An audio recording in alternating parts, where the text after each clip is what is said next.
Well, here we go, back again with another live stream with SAFC Fan TV. And on tonight's show, we have Wayne. Wayne, how you doing, mate? Not too bad. How's yourself? I can't complain. It's a little bit sad of yesterday's result, but we'll get into that. Have you been busy today, Wayne? A bit busy this morning, but I'm preparing for a house move. So, moving house, nice one. And then chilled out watching the football this afternoon. Stressful times. It is stressful times watching football, isn't it? Not moving house. And we have Jack. Jack Shields, how are you doing, lad? Yeah, I'm all right. Little bit hungover. I was out last night, so a little bit hungover. Where were you at? Right. I just went. Well, I went to go local, and then I got tripped into. Got kind of Molly. You know, what's the word I'm looking for? Persuaded. Yeah. Dragged along. Twisted me arm to end up in the town, so I ended up in Sunderland. So I'm a little bit hungover today, but I'm all right. I'm looking forward to a good hour talking about Sunderland. Were you drowning your sorrows yesterday then? Aye, a little bit. Yeah, I think sometimes a few drinks does everyone the world of good, doesn't it? Certainly does. And we do have Jacob joining us in a bit because he's running behind. He's a busy man working and all on a Sunday. Who works on a Sunday? Horrible day to work, isn't it? Anyway, on the live stream, we got Jimmy says evening and all. Hello, Jimmy. Conrad Tank, David Joblin, Alan Robinson, Darryl Robinson, Conrad Lee, the mad moderator, Super, says hello. Andrew Simkus is also on there as well. 36 people watching at this moment in time. So before we move on to yesterday's match, Martin Smith says, is Philly Dino vanished, are they? Well, Philly they're both extremely busy. They're both busy with work and they're stowed off doing hours and hours of work. They both happen to do it at the same time. So yes, at this moment in time, they're just having a bit of a break until they get a bit more time to come on the show. So yesterday's result, we'll talk about it in a bit, but I want to go back to Blackpool during the week. After the Preston 0-0 win, we moved on to Blackpool. We went to a 4-3-3 formation and we had a mad Diallo up top in the middle of Roberts and Clark. How did you feel that game went? I think it was just like watching Preston. It was like deja vu. It was kind of just a repeat for me. I thought Ahmad did well in the first half. He looks a bit lively. His first touch was good, but he kind of got tired and went out of the game a little bit. So for me, it was just a repeat of the Preston game. We started off well, same as the Preston game. We attacked them. We couldn't get that early goal. We created chances again, but once you don't get that goal, then the game kind of just went the same way as Preston, unfortunately. Do you feel like it's evident now we're grasping at straws with the up-front situation with no striker? Yeah, definitely. I mean, I think teams have worked out that we haven't got a focal point now, and fire with threat down the wings, and that's kind of if our game, worked out. I think we need to do something now with either give the young kid Max Thompson a go up front, or we need to just pick somebody and designate them as a centre forward. This false nine, whether yesterday they're all saying we didn't know whether we're playing. So for me, I think we need to just either pick one of them front three that we have been using and make them stick as a centre forward, or we give Max Thompson a run out. Got nothing to lose, really. Yes, well, on the chat we have Martin Smith, and also we have Jeff says even and all, Edward a little. It's Michael. What do you think of the squad, Terry, mate? We'll get onto the squad very shortly. But yes, so Max Thompson. So during the week, Wayne, I think Tony Mowbray came out and said that Max Thompson's probably too young. He wants to protect him a little bit. He's 20 years of age, but he's okay to start Bennett. Where do you stand on the situation with Max Thompson and Bennett?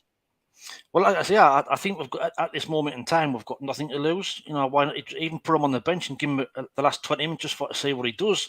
Jewison Bennett when he came on, he looks lively, but I think he's playing centre forward for Costa Rica, but we seem to be playing him out on the wing. Instead of just put him through the middle and just see what he can do. So if Bennett's young enough to start, then why isn't Max Thompson? Exactly right. So Jack. Blackpool during the week, you were there. I take it you were there watching? I was, yeah. Was it a game of two halves, or did we just not perform full stop? I don't know. It was a strange one, like Wayne's already touched on. It was very, very similar to Preston, whereby we had, the majority of the possession. The territory was, the game was played in their half, but ultimately, we didn't create enough clear-cut chances for me. Diallo did well in the first half. He probably had one great opportunity whereby he was in and he seemed to delay a little bit. I don't know if he was trying to get it onto his favoured foot.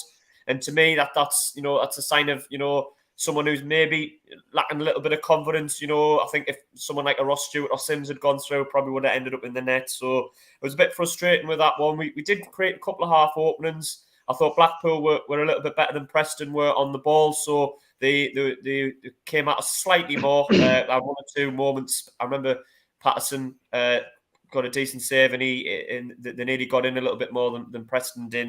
Just a bit frustrating. I mean, like he's already been touched on. We're crying out for a striker, a focal point up front. But at the end of the day, we just have to go with what we've got at the minute, which we got stumbled on Jack Clark yesterday, didn't we? So we might come back to that and how he played. That might be an option. But as for whether or not we give Max Thompson a go, I don't know a lot about the lad. But at the minute, we're looking that desperate. It's just a case of, let's give him a try and see. It can't be any worse than we've been. Well, Conrad Tank on the chat says it was a game of two halves, very poor second half. It could have been a loss very well. I think Blackpool played quite well. I personally thought, the likes of Patterson had another fantastic game against Blackpool. I thought he sort of kept us in the game at times in the second half. And I thought it was kind of men versus boys at some point. They looked a bit like a lot stronger than us. And the first half, I thought, mad. Again, like Tony Mowbray was saying, that basically he wants to try and walk the ball into the back of the net, or he wants to try and get all these fancy little touches rather than just put his laces through it and get a goal. You don't get any points for being fancy and dancing around and showing your silky skills off. You get the points for scoring goals and getting assists. So I'm going to say, very disappointing. I mean, the weather wasn't very nice on Tuesday. There was awful conditions, but to say for both sides, I thought we were lucky to come away with a point. And I thought we would do something completely different yesterday, but very disappointed. Man of the match for me against Blackpool, I'm going to go with Pritchard. Patterson, my man of the match on Tuesday against Blackpool. Who was yours, Wayne? I'd have gone with Elise again. I mean, he seems to be the only one who's joining with the attacks like he did against Preston. He's getting forward. He's trying to make things happen. So, say Patterson made some cracking saves second half as well. I agree, but I just think Elise over the whole game, he just tries to get things. Tries to get us up the pitch a little bit, so I'd give it to Alicia Tuesday. Jack? I thought on Tuesday night Luke Lenine did all right. I've been critical of him in the past, but I thought he had a fairly solid game. I thought there was nobody really stood out massively. You couldn't say, one player had a really, really good game. It wasn't a great game overall, but I thought O'Nien did all right. He put a shift in and he put a couple of blocks in and put himself about. So maybe him, but wasn't a standout player for me. No, right. Probably about right. Anyway, so back on the chat, we've got Martin Smith. When was the last time we had a defence made up of defenders, not a makeshift midfielders? That's a very good, a very good comment there, because we do seem to put square pegs in round holes with Sunderland over the last few seasons. Emma Hansen, hi guys, how are we doing? Glad you're feeling better, Terry. Yeah, feeling loads better. Edward Little says, yes, Terry, mate. Ian Barron, good evening, everyone. It's your favourite Darlington FC football fan back here. Darlington won 1-0 yesterday, so well done, Darlington. And Super says, hello, Emma. So we're going to move on to yesterday's game. Now, when I saw the starting lineup, I was hoping Bennett would start up top. Like Wayne said, he starts up top or kind of thereabouts for Costa Rica. He scores them goals. He's fast. He's loose. He pounces on the loose ball in the penalty box. He knows where the back of the goal is. He seems up for it.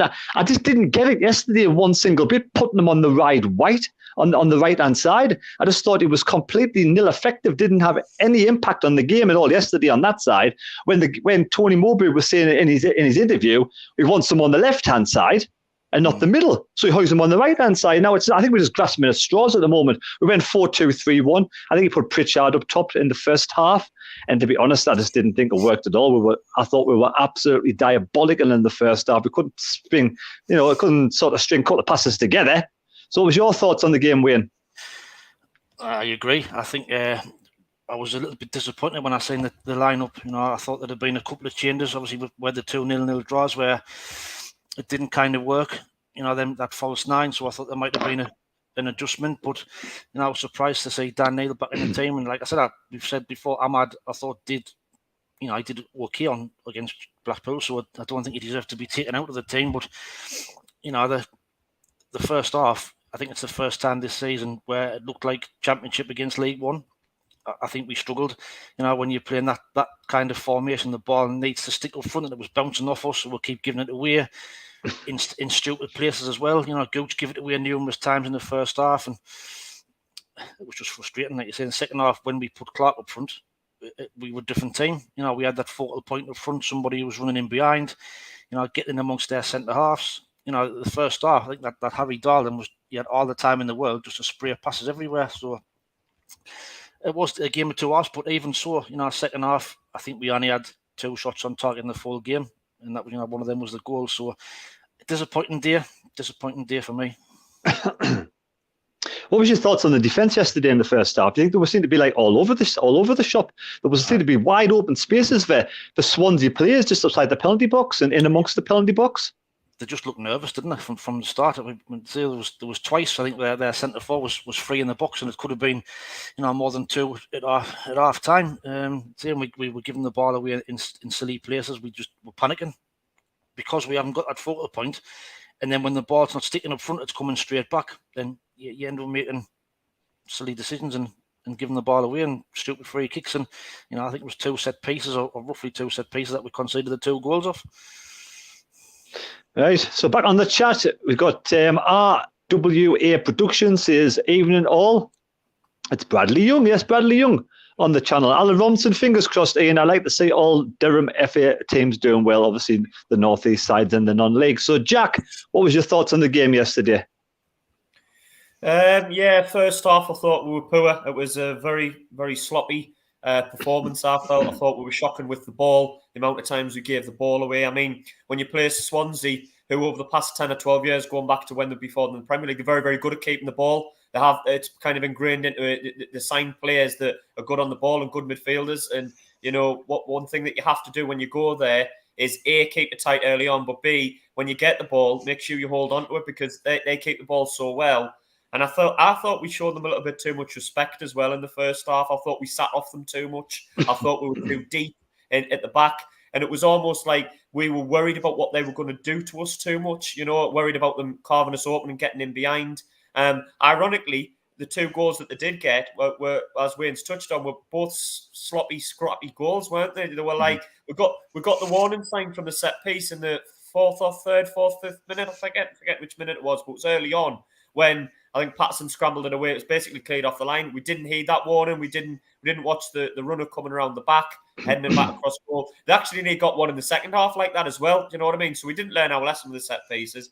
It's always going to be an area we're going to struggle on, and we didn't do well with them. But it's just, I thought we showed them a bit too much respect in the first half. I thought second half we were much better. We were pressing higher up. We were engaging quicker.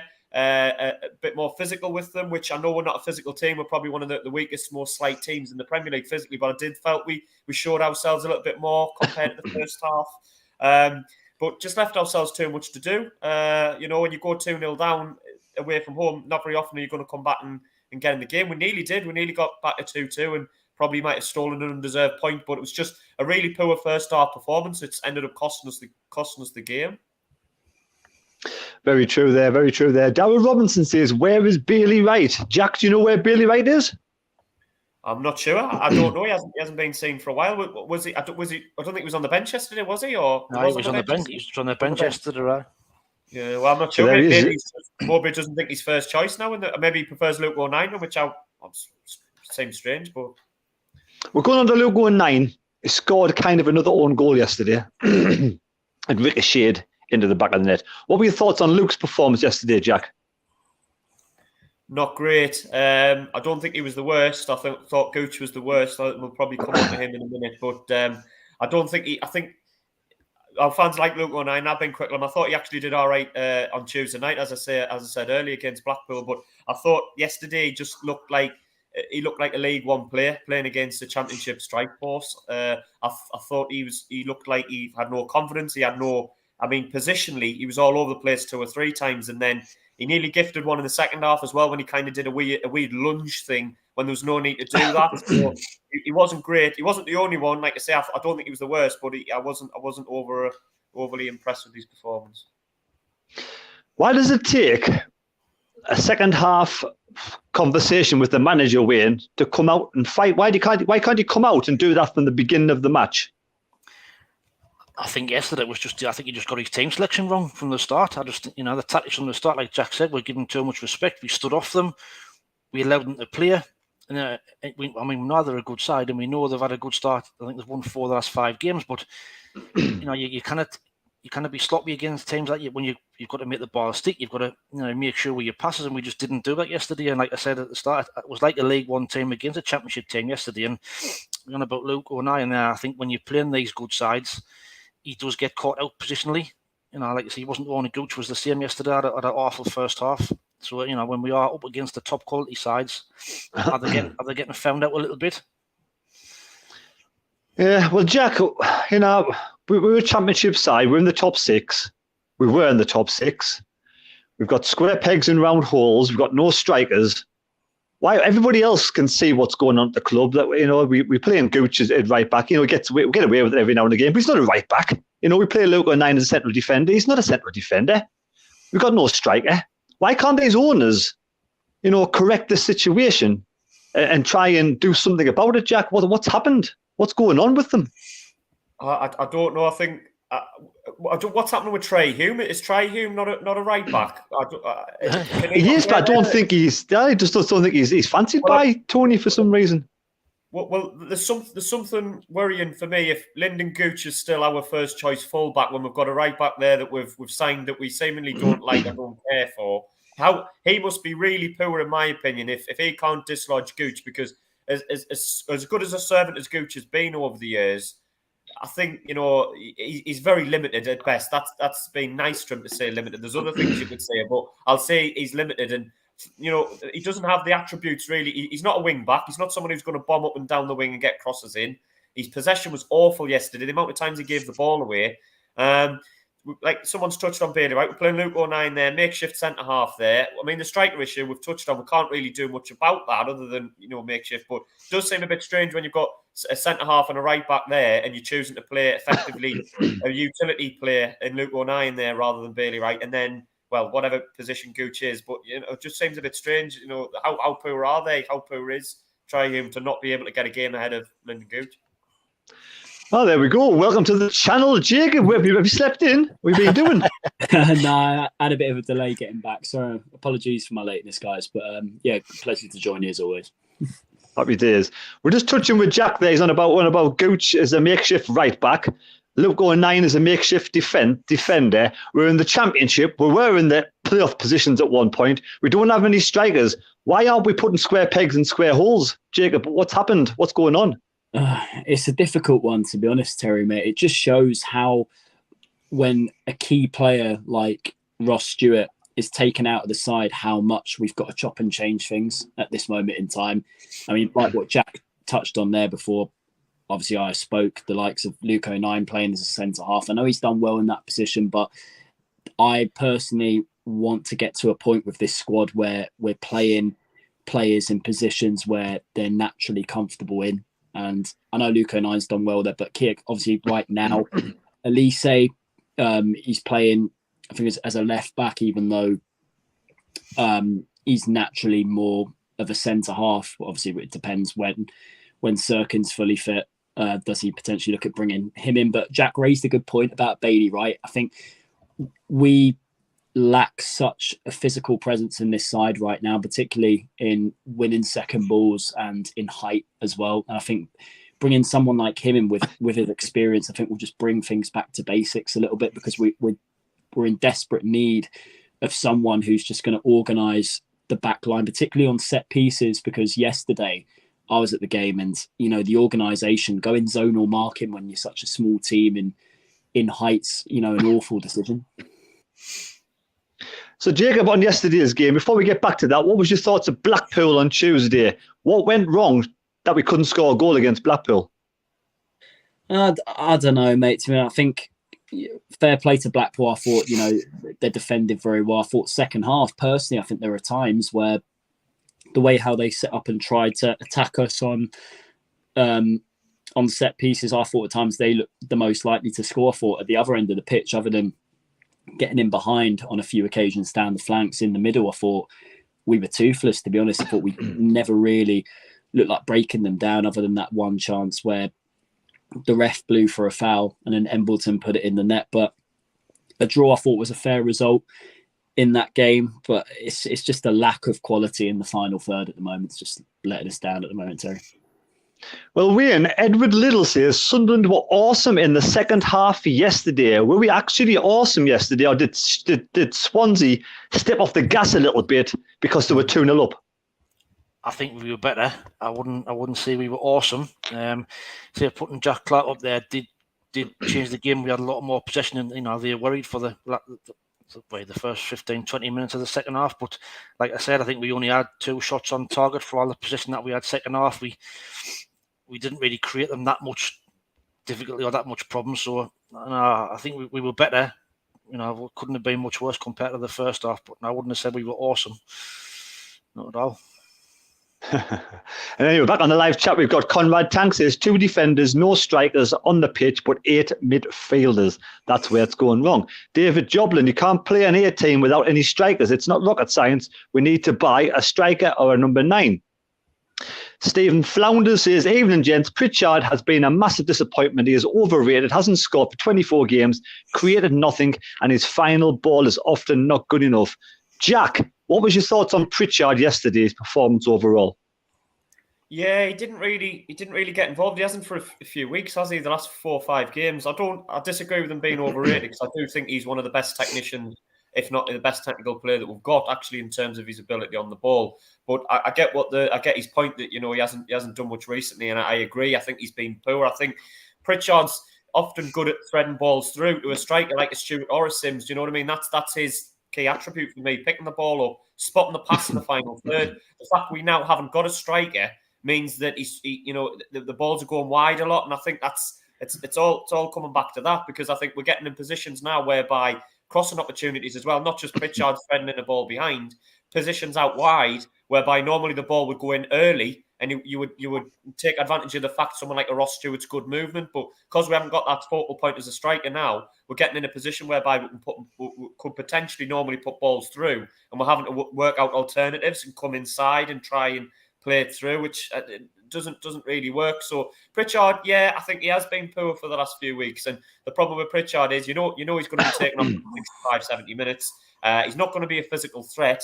So if he's not getting on the ball constantly and creating, doesn't seem to bring a lot. You know what I mean? He's not physical. He's not, he's not someone who's going to tackle. So his attribute is getting on the ball. And if as a team we aren't utilising him, he doesn't really offer a lot. So he hasn't done much in the last few weeks. And it's getting to the stage whereby now, are we going to be a better team without him? I would never advocate dropping him, but you have to look at it. You know what I mean? You have to look at it and say, is there an option for taking him out? Alan Robinson says, we ended the window lacking, and it's coming to haunt us now. So when January comes round, if Pritchard's kind of not happy at being at the club, do we let him go, and do we bring somebody in to replace him, Jacob? Yeah, I think the main with Pritchard right now, where I stand on it, I think he is one of the more experienced lads in the dressing room at the moment. I think that's the main reason he's getting regular starts right now. But I think it will get to a point with him, because of the age he's at, he will get burnt out, and we need someone who can come in and do a job straight away with a similar caliber, and if not better. Because I agree with what Jack's saying. The last few weeks, I think since the Reading game, I think he's gone off the boil, if I'm honest. And I think he's meant to be, when we got him in from Huddersfield, he was known for his set piece capability. And I think the only one time I've seen him do it ever in a Sunderland shirt was that game at Wimbledon, where he scored a free kick. Other than that, I think his set pieces have been poor. To be honest, they've been poor the last couple of games, and also months, if I'm brutally honest, Terry. And it's difficult. I mean, it was a very, very strange decision playing him as like a false 9 yesterday up there. I think the likes of maybe Diallo should have kept his place in that area, but having Pritchard, trying to pump balls up to him simply just wasn't the right idea in a 4-2-3-1. But yeah, I think Pritchard maybe, when it gets to January, it's something that we may need to address. Someone bringing him an attacking mid that can come in and also play a deeper role, that can make switch passes like what Pritchard does, that can, just to take it up a level. Joseph Billensy says, we will win at the weekend, I'll tell you. DJ says, the Watson, sorry I'm late. granddad duties yesterday. We're not playing some of our younger players from the start. Joseph Billsy, it is a must-win game at the weekend. And obviously, because you need Ross Stewart back. Stephen Winship, Pritchard's form waned when we lost Stewart. And David Joblin says Pritchard is going to Stoke in January. Brandon Anderson, we will, because Broadhead, Wyke and Power will probably come back to score like other players do. And then we also they have a conversation among themselves. So yesterday's midfielders, Evans and Neil, Wayne, how do you think they performed yesterday? Were they a bit weak? I said I was surprised Dan Neil was actually put back in the side. I mean, I think you just put him in there for his kind of a little bit defensive capability compared to Ahmad. But if I'm honest, they were both weak. I think Evans got booked early, didn't he, in the game? I think we've said it on the channel. Dan Neil's been off it as well the last few weeks. So he's still adjusting to life in the Championship.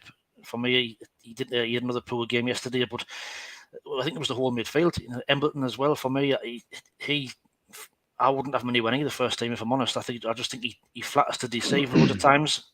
He just seems to have one pace, and he seems to lack the urgency to make things happen. So it was the whole midfield. But getting back to Dan Neil, and I think they were both weak yesterday. All over the pitch, we'd give the ball away. So it wasn't just them two; it was all over. But and I think Corey Evans is now suspended for the Wigan game, isn't he? So who do we bring to replace him? Yeah, that's an interesting one as well. But Jack, yesterday I thought it was men versus boys. I thought they looked a lot like a really much stronger and tougher unit than Sunderland. Our midfield, I thought it was really poor yesterday. Jack, thoughts on the midfield? Yeah, I would agree. I think we're a bit one-dimensional, aren't we? Let's be honest, because if you think of those three players that we've touched on there, Elliot Embleton, Alex Pritchard, Dan Neil, they're all the same, really, aren't they? They're slight. They're technically, better than they are physically. They're not someone that's going to be athletic and get up and down the pitch regularly. They're not someone who's going to be strong and winning the ball. And I was surprised. I think Tony Mowbray got it wrong in playing all three of them together. Away from home, away to Swansea, you know that you're going to need a ball winner. You need someone to get amongst it and win the ball. So I was very surprised that he didn't go with Bar or Matete in the middle there and probably drop it. One of them or even both of them, and maybe play both of them. Maybe drop both Dan Neil and Embleton and play them both. So I was surprised that I thought we did better when them lads came off the bench. To be fair, I thought we did look a little bit better, a little bit more lively because we changed the tactic. We started to kind of press and step out a little bit more rather than drop off, and we had ball winners to do it. So we're winning the ball and then creating from there. And you notice that they panicked a bit. The last 15 or 20 minutes they looked a bit nervous. Do you know what I mean? So I thought that he got it wrong, and I was surprised that he went with all three of those together and away from home, particularly against a good team like Swansea. I thought he got it wrong. Tony Mowbray started a mad on Tuesday night. Given 30 minutes, he went off for whatever reason. I don't know what it was. Sort of give him a bit of a telling off to do with these. Sort of not like messing about in the ball too much to take his chances in that. Jacob, was it fair to drop a mad yesterday? Is Tony starting to grasp at straws a little bit now? I thought it was very harsh, to be honest. I mean, at times, he struggled to find space on Tuesday against Blackpool, but I think personally that was the way how Blackpool set up. But I think to drop him, put Pritchard in that area was a little bit flat, if I'm brutally honest. And I think the way how if we're going to start Pritchard in that area, you've got to. It looked like with the players we had available yesterday, he wanted to basically try and catch Swansea on the break. But the only way you can do that is if you press them at the same time. And it felt like the first half, particularly, we were happy to allow Swansea to have so much of the ball. But did we not do our hope? Swansea are a side who liked kind of similar to us in a way. They do like to keep the ball on the deck, and play around teams. And yeah, we really struggled in that first 45 to get anywhere near him in terms of winning the ball and breaking up the pitch. And the way how we set with Pritchard coming in for Diallo, it just didn't work at all. I would have added more pace into the side with Diallo in there. Joseph Billsy says Jack Clark was the best player in the second half, but nobody was the best player in the first half. Brandon Anderson, it was to do with the circle, and we'll get onto that in a bit. Steve Flounders, totally agree. The lad should have played yesterday. A Mad should have played yesterday. So a Mad should have played. So Jack, I want to go back to the striker situation. What did we do against Wigan? What did we change it? Who did we put up front? Do we put Burnett up front in the middle, or do we leave Jack Clark there? I'd be tempted to go again with Jack Clark again. You know, I thought he did pretty well in the second half, and he gave Swansea something to worry about. You know, running in behind, and he battled a little bit more than Pritchard did. He was willing to go toe to toe with the Swansea defenders. Obviously, he got the goal, well taken goal. I thought he took it very, very well. And on another day, you know, we could have built after that and got something. So I'd be tempted to give him a go, and then if it doesn't work or it doesn't work as well, then I would switch it and then go Bennett up top and play Bennett directly through the middle and try and get him running in behind. Wayne, your thoughts? Well, I think if we're honest, I think there's absolutely zero chance of Max Thompson getting a chance at the moment. I think if he was going to give him a chance, he'd have had him on the bench even before now. So I agree with Jack. I would be tempted to leave Jack Clark up there, see how we go first half, and then change it from there. I mean, say Jack Clark did well yesterday. He occupied there 2 centre halves, and he took his goal really well. So I don't think there's any chance of Max Thompson. He might be on the bench, but then, you know, who do you take off the bench to put him on there? But I would go with Jack Clark. We kind of keep on playing with this false nine. Interesting, Jack. We put Jack Clark up the front in the middle. Who would you play on the left, Jack, and who would you play on the right? I don't think Patrick Roberts did a lot, but I would still probably go with him on the right. On the left, I don't know. I'm not saying Dijaku, but you know that there's an option to give him a go. I know he hasn't done very much this season, but I think, you know, you could go with him there and then work it from there. But I don't know. It's a difficult one, Terry. It's a hard one to judge. I'll get back to Wayne and Jack, but I'll leave you with a question. Who do you drop for the Wigan match from yesterday? So, Jacob, who would you put up top against Wigan? Benete. I think he deserves it now. I think, if I'm honest, Terry, he's wasted being out wide at the moment, and he's so good out wide. I think now he's got the capability for him to show his strengths, playing him through the middle. And when he's in the middle, particularly the way how he took his goal at Watford, you know, he found space in the box, and his finishing for the way how he took that goal was brilliant. And him in that area of the pitch with the pace he's got, you know, he deserves every chance he gets right now. So, yeah, Benete. I completely agree with you, Jacob, on that one. Right, we have 69 people on the live chat. It's a very quiet night tonight. Everyone must be just hungover and in bed off the match yesterday. So if you are watching the match and watching the live stream, enjoying it, give us a thumbs up. Be much appreciated. Try and get us over 50 likes for this one. But Jacob, who was your man of the match yesterday? Was anybody stand out for you? If I had to pick one, I would say, you know, Alese. Alese? Yeah. Alese. Wayne? Tough one, but for me it would have probably been Jack Clark, purely because he changed the game a little bit when he went up front and then he got the goal. So for me, I'd have probably gone for Jack Clark. And is anybody worth dropping for the weekend?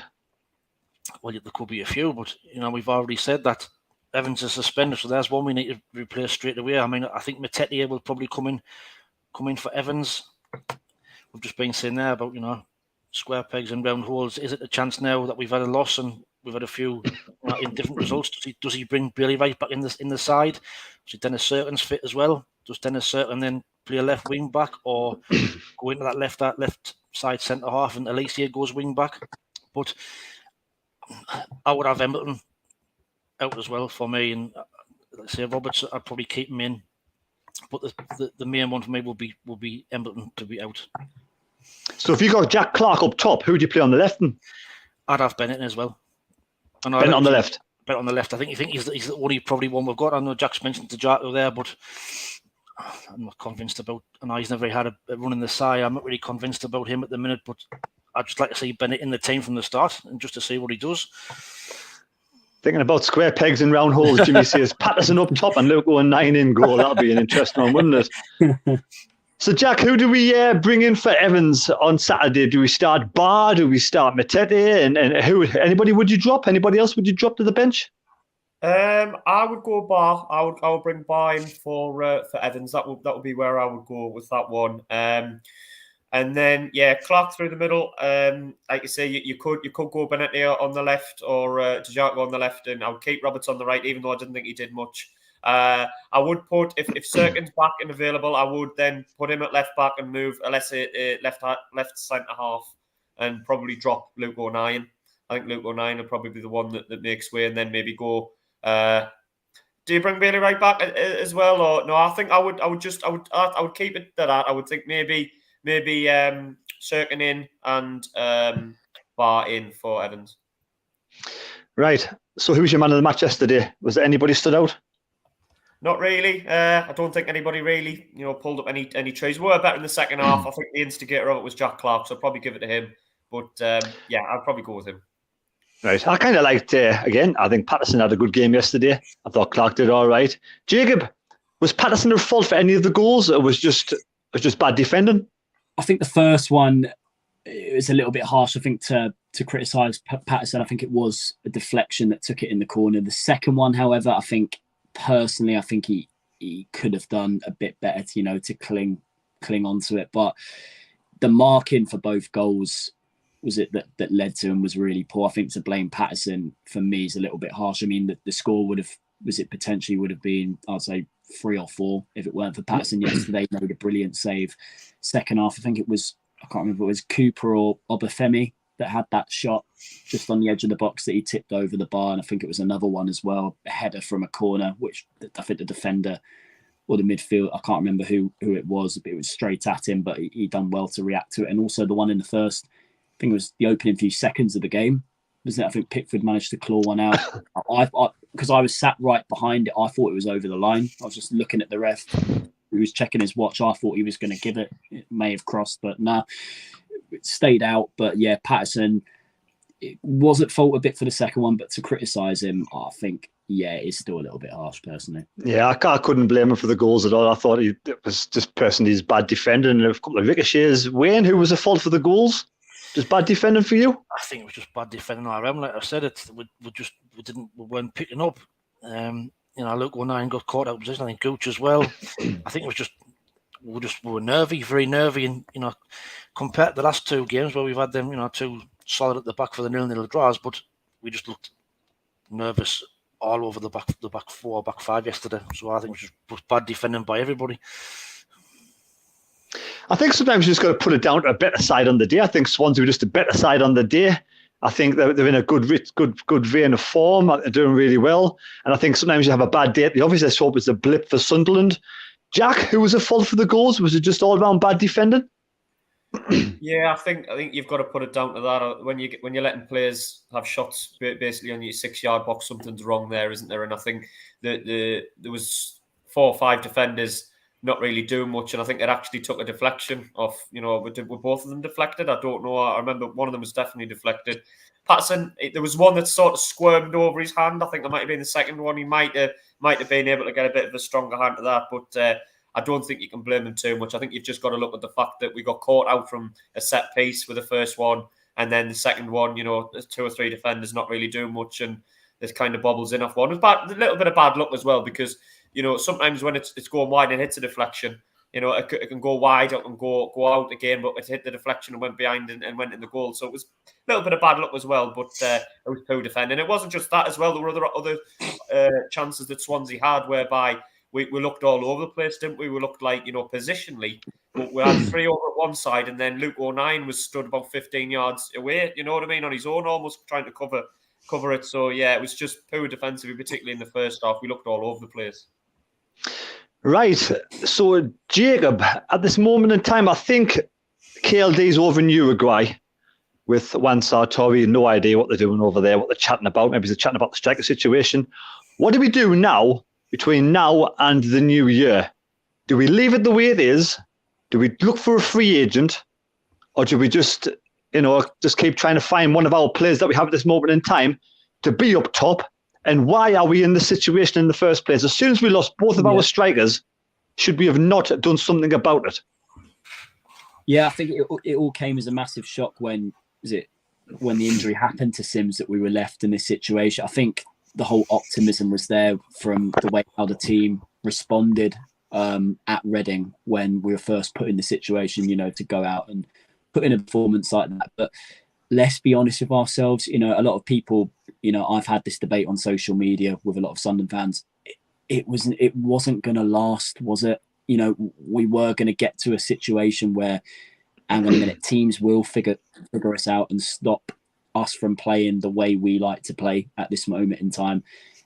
And yeah, we're really missing someone up top who's got the experience and the nous, to read the game well and put the ball in the back of the net. And Jack Diamond's doing well out on loan at Lincoln at the moment. Would you bring him back? Potentially. Who knows?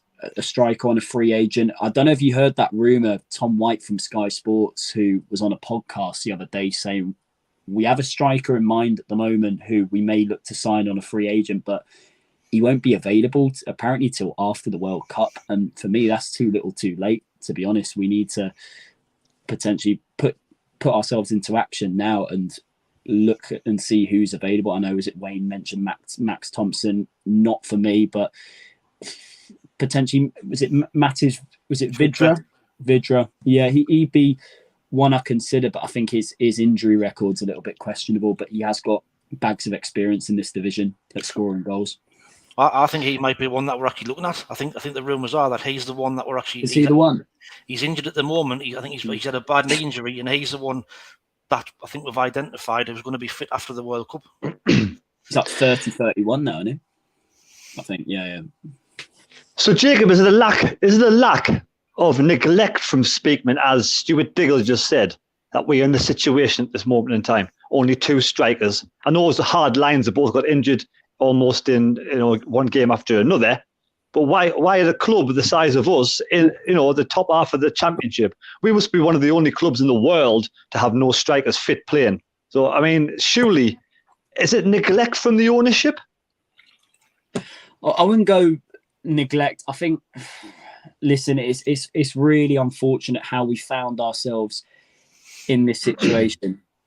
To be fair, it's really bad luck, and I have faith, the likes of, was it Speakman and Kirill will be looking at this problem right now, and they'll have the nous to address it, but it's all about the timing of it as well. The longer we let this drag on, it will get to a stage where fans will really start to get on people's backs in terms of the recruitment side for it. So hopefully they're doing stuff behind the scenes to solve the problem. Why they're out in Uruguay at the moment, I'm not so sure. We can only hope it's a good thing, whether it's to do with bringing someone in as part of the ownership of the club. I heard a rumour it's to do with they're looking at scouting a talented player that's out playing in Uruguay at the moment and potentially looking to bring him over. But yeah, there could be all sorts of reasons they're out there at the moment, but hopefully they are good ones, and I think they will be good ones. And hopefully it could be to do with another player coming in. Jack, is it neglect? Gooch, right back, or 9 centre of defence, no strikers? Is this like complete just neglect from Speakman and KLD?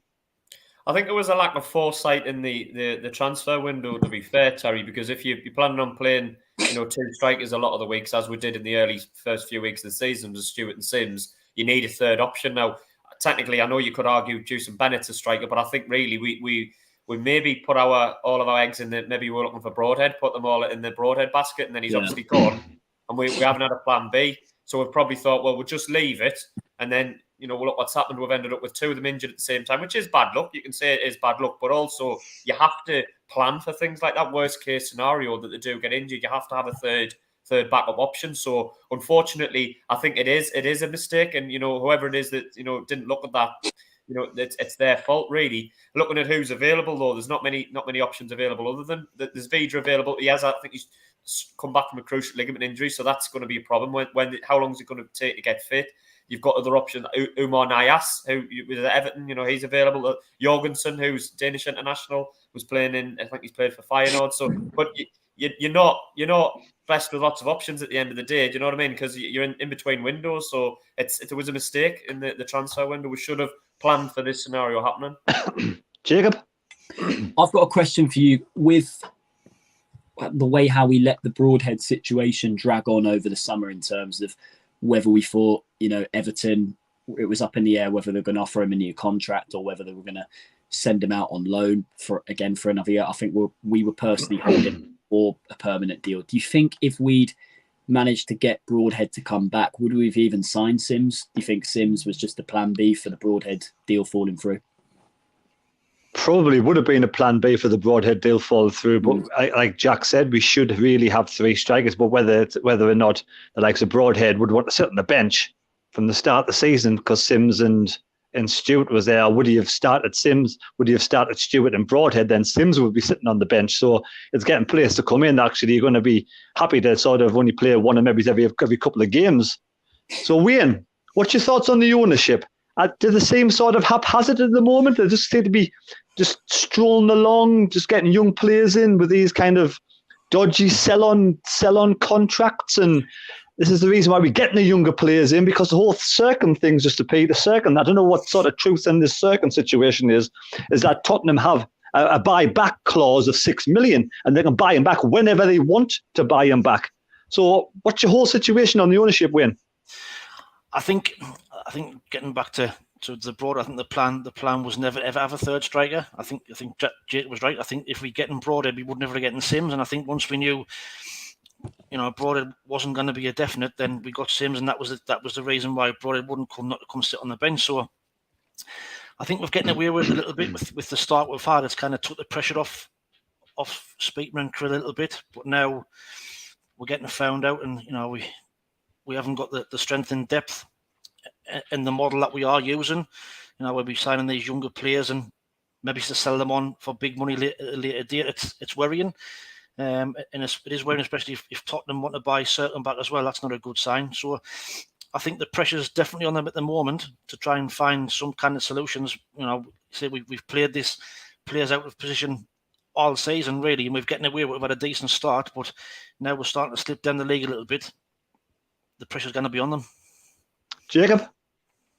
Yeah, completely agree with what Wayne was saying. But in terms of, you could argue again with, I personally think it was the right decision. We didn't go with Broadhead coming back on a permanent trial. If he was going to come back, I think it would have potentially been a loan for another year, and then Everton would have let him go on a free at the end of his contract. Purely, I think if we brought him in permanently, I think the club would have taken into the fact of his injury record as well.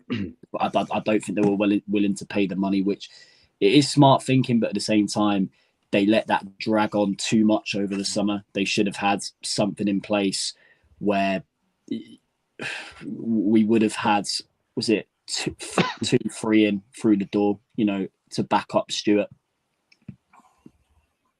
Right, Woodsy92 says we need a third striker. If we planned on playing 2 up top, like Jack said, it's ridiculous decisions that we are being found out. Alan Robinson KLD has now had 3 windows. Just how much has he actually spent? And if Jacob could check this out, DJ Sizzler Watson says KLD has posted on his Instagram now about his trip. So, Jack, if we brought Bennett in for the third striker, why isn't Tony Mowbray playing him as a striker? Yeah, it's a bit of a strange one, really, isn't it? Because, for all intents and purposes, when you look in your research, he is a striker. Does play as a striker for Costa Rica, I believe. But as Jacob says, we keep bringing him on and putting him on the right wing. I think it's on the right-hand side. And whether or not it's the hope that he drifts in or not, I don't know. But maybe Mowbray doesn't fancy him and maybe thinks he's not ready for it yet. I'm not sure. But it does seem a bit of a strange one if he is a striker for his country, and yet we seem to be ignoring that, and we'd rather play Pritchard there. It seems like a bit of a strange decision. We can only go on what he's seen in training. Maybe he doesn't fancy him for that role, or maybe he's just waiting and getting him ready and up to speed with this league, and so he's waiting for the time. But time is of the essence at the minute. Do you know what I mean? Games are coming thick and fast, aren't they? So, if you were the manager, Jack, would you be happy with the way that the ownership's going about the whole striker situation? Or would you just be a yes man and just get along with it? Oh, I think Mowbray would rightfully have some questions about the lack of options in the striking department. I think he would be well within his rights to question it a little bit and say, I know it was before. I think the window was shut before Mowbray come, didn't he? So I don't think he would have had much say. But he has every right to say, look, why we're left in this situation. I mean, you've got to always plan for the worst case scenario in football. We should have planned for a situation whereby Stewart and Sims both got injured. It was unlikely to happen, but it has happened. So I think it's a lack of knowledge in football there to a certain aspect, not realising that A, the style of football that we play, and B, the fact is that you've only got 2, so you need an option, and not realise that. I think he would rightfully have some questions. I don't think he should be a yes man. He should be wanting to know a little bit more details as to who makes the decisions, why that decision was made, and etc. etc. Wayne? And I don't like to touch on, obviously, Alex Neil's in the past and he's gone, but I mean, could that have been a factor as to why he went to Stoke in the first place? He asked to be back in the transfer window. He asked to get some experienced players in because he knew we were short and he was told no. Could that have been a factor in why he went? Wouldn't you thought, though, I mean, Alex Neil, the whole situation there, right? If it had been me, I'd have came out to the press, spoke my mind, said, thank you to the fans. This is a situation. I wish you all well, but I'm going to be leaving because I'm not being backed by the ownership. What had he? I don't understand with what happened, the way he went. He had nothing to lose by coming out and actually speaking the truth and actually saying his goodbye to the fans without burning his bridges. Jack? Sorry, Wayne. I'm telling you, he might have signed some kind of, confidentiality clause where he wasn't allowed to speak about it. That was one of the terms of whether they let him leave. We didn't know what went on, do we, in behind the scenes? But you're right there. He could have come out and said exactly what had gone on and why he left. Jack, your thoughts? Yeah, I think the fact he went, I know we've got Mowbray and he's had a fairly steady start, and we were all giving Alex Neil stick and everything, but I think the fact he did leave was a slight warning sign for me, because he seems to be a very knowledgeable football man, Alex Neil, and if he smelt what was going on here and thought, well, I don't like the way this is going, I don't think these owners are up to it.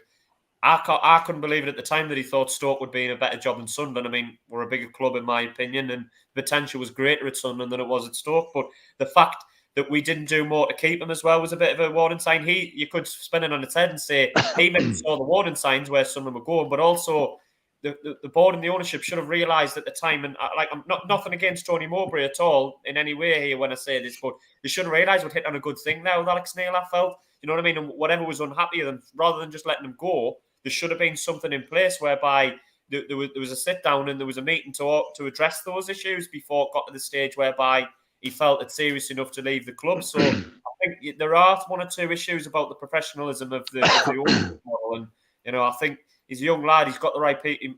Does he have the right people around him? Who knows? Jacob, before you get on what you're going to say, right? The Alex Neil situation, is it? Do we have? Are the owners have got no ambition at this club? Because if we are buying in youngsters, and like Cirkin, and we are putting a clause in where we can get rid of them, they can buy the prop, like Tottenham can buy him back for $6 million, and just take him whatever window they want to get him back. For me, is that just not from? They're just trying to make money at this club. We don't know how much truth is in that, though, Terry. I mean, I saw the article that came out with it yesterday. It is okay, allegedly. Yeah, I know the one that Terry's like. It is a cause of concern, though. I agree with what Terry says, but going back to the Alex Neil thing, do you reckon at the same time, let's not forget when he first came in, the contract he was offered in the first place, it was a rolling contract. I think he knew his main task was to get us out of that division. Do you reckon he was just potentially, waiting for a club to come for him when he got us out of League One, and he was letting in terms of, because I think the players that came in the summer, I'm not really sure Alex Neil had a full say in the players that came in, if I'm brutally honest. I think it was all Speakman, and yeah, but let's not forget with Neil also, in terms of previous clubs he's been at, he's done it with Preston as well, where he's walked out, where he's not necessarily agreed with the ownership's decisions. And he had 4 years there, let's not forget. And, he took Preston to the next level in terms of where they were trying to go, which is edging towards the playoffs. And I think the same thing happened to him at Norwich as well, where the relationship between him and the board died out. So let's not forget what Alex Neil's previously done. Let's just obviously not just put all the blame on, was it us as a club, in terms of how that's been gone. But I think the way how we're approaching transfer markets at the moment, bringing in young players and selling them on a profit, I think that's what the club has been looking to try and do for years. I know we've relied a lot on experienced players, and I know a lot of Sunderland fans put their heart, and faith in a lot of experienced lads. They put in a decent shift, might not necessarily be good technical players on their day, but they appreciate the effort they put in. And I think the ownership have seen something where they want to try and change that, that they want to try, and they believe youth is the future for football. And I believe that as well. We are seeing more talented players coming through the ranks and, being quality players at a young age. And I think that they've taken that decision, to bring in players, sell them on a profit, young lads, young talented players for the future of football, the way how other teams are doing it. Right, 85 on the live stream. Please give us a thumbs up if you're enjoying the live stream tonight. Jack, is this the way forward? You bring players in, allegedly, have them on a contract where the club can buy them back.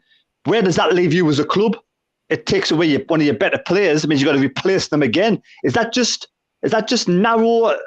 There seems to be no foresight in this, no long-term ambition. It might have been something that they said we had to get, otherwise they weren't letting us get the player, though. Do you know what I mean? It might have been part of the deal whereby they said you can only have this player at the agreed price and the agreed terms if we put this kind of clause, if you like, in the contract. I think it can be utilised in your favour, though, because if you set it high enough and you sell it the player at the right time for the right money, obviously, as long as the deal suits you, I get that we'll be losing one of our better players, and I get that, but as long as it's the right offer, do you know what I mean? Every player has his price. Even I would hate to think of Ross Stewart going. I'm not advocating it, but even if there's a clause in the Ross Stewart contract and somebody wanted him, as long as it was the right money, i.e. high, for a player of that quality, you can utilise it in your favour. I don't know. It might have been part of the deal. Might have been the only way we could have got him, though, Terry. Do you know what I mean? They might have said we're only letting you have this player if we have this clause in the contract. It might have been key to the deal, and they've got us over a barrel to a certain extent, haven't they, in that scenario? Right. Janice Gregory, hello, is on the chat. Hope you're all right. So we'll move on to Wigan quickly. Quick chat about Wigan. Wayne, do we drop Luko 9, start Bart, Alessi in the middle, and bring back Sirkin? Well, just based on Tony Morby's last few selections, I don't think he likes making too many wholesale changes. I think now we've got the forced one with Evans. Maybe because we're home, he might bring Ahmad in as well. I mean, there's a case for even putting Luke O'Neill at right wing back, and bringing Bailey Wright back in the team. But I don't think there's going to be too many changes. I think you'll probably see either Bart or Matete for the forced change for Evans, and you might see Ahmad for possibly Embleton. But apart from that, I don't see any big changes. What's your score prediction then, Wayne? I think it's going to be a tough one. We know what's like when previous players come up here, likes of Charlie White, Broadhead, Max Power. I'm going to go for another draw, 1-1. Ian Wilkinson, current owners are as bad as the last owners, won't and can't spell. Marianne and Carl Taylor on the chat. The only people benefit from the system is the owner. Yes, we may make good profits on players, but we will keep losing them. Keep losing them. Right, so Saturday, Jack, Saturday. Can we bounce back? Is the confidence going to be really low? Can Tony Mowbray sort of do something with the team? Should we make the defence a bit stronger and put square pegs in square holes? What's your thoughts and what's your score prediction? I think we can bounce back. I think we're going to, at home, our team, we should be looking to get a win there. Obviously, we've well identified that the problems, but I think this is definitely a game we should be looking at to win. And looking at the fixtures afterwards as well, Terry, Blackburn, Burnley, Luton. I don't see a lot of points coming there from those three games. So really, if we don't win that, and we're going to be looking over our shoulders over the bottom three very, very shortly. So it's not must win, but we need to be looking at this for a win. I think we will win 1-0. I think I'm going to be positive. I don't think there's a lot of goals in the team, but I think we could nick a 1-0 home win. What would I do with the team? I think, as we've already touched on, bring Sherkin back. I would drop Luke O'Neill. I think you put Bailey right back at centre-half for a bit of height and a bit of physicality. I think you put Barr in for Corey Evans and suspended.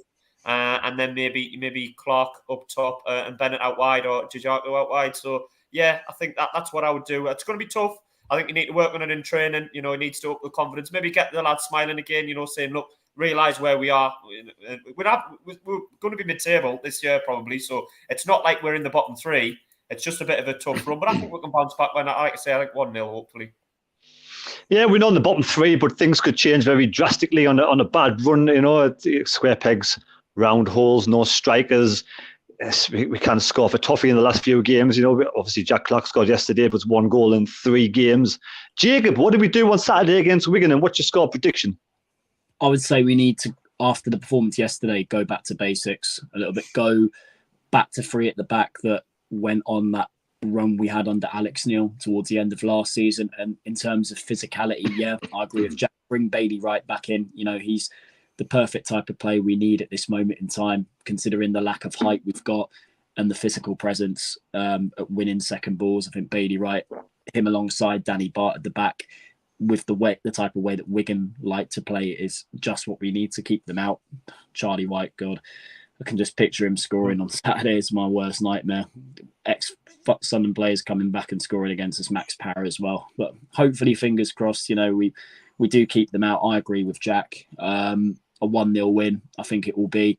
Luke O'Nien, I think to drop him might be a little bit harsh. I think he is still a key player for us, in terms of his energy levels he brings to the side when we're dying for it in latter stages of games. I think him in a back 3 with Bart and Wright, Alese, I think, even though he has sort of played at centre-half the last few games, put him on the left, I think, at left wing back, got pace. Drop Pritchard. Benete will be in that position. And I think Benete alongside Diallo, I would say. 4-2-2? 3-4-3, I reckon. Right, nice one. On the chat, Wilkinson says, just can't play Pritchard up front. Bennett up front. I think Bennett for me as well. I'd go for Bennett up front. I'd go for the same scores last season. 2-1. Marion and Carl Taylor, Pritchard and Neil need resting, while Bailey Wright back in. Wilkinson, we had 8 midfielders playing Saturday, square pegs all over the pitch. Exactly right. So thank you everybody for being on the chat tonight. Again, give us a thumbs up if you enjoyed the live stream. Wayne, do you want to say goodbye to everybody? Yeah, thanks for watching. Take it easy. See you later. Cheers, Wayne. Thank you. Jack. See you later, lads and lasses. Nice one. Short but sweet. And Jacob, final say on you. How are you, lads? Keep faith. That's all we've got at this moment in time. Just keep the faith. Thank you for watching. Take care. God bless, and may your God go with you.